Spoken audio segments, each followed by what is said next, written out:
सोलापूरच्या नवीन नगरसेवकामध्ये एक नवीन पद्धत सुरू झालेली आहे की कुठल्याही गल्ली बोळातल्या नेत्याचा किंवा आपल्या नातेवाईकाचं नाव अमुक एका गल्लीला, अमुक एका रस्त्याला, अमुक एका चौकाला देण्याची प्रथा या नगरसेवकांनी महानगरपालिकेत सुरू केलेली असं दिसून येते।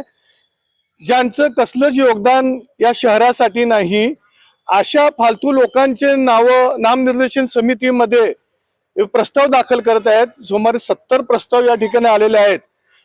जर या सोलापूरमध्ये शहरामध्ये अनेक विकास कामे खोळंबलेली आहेत, पाण्याचा गंभीर प्रश्न आहे, आरोग्याचे रस्त्याचा गंभीर प्रश्न आहे, याच्याकडे अतिशय दुर्लक्ष हे नगरसेवक करत आहेत। त्यांना फक्त एकच काम उरलेलं आहे की नाम निर्देशक समितीमध्ये कुठल्या तर अमुक तमुक ऐऱ्यागऱ्याचं नाव आणायचं आणि प्रस्ताव या ठिकाणी सादर करायचं। त्यासाठी महानगरपालिकेचा निधी सुद्धा खर्च होत आहे।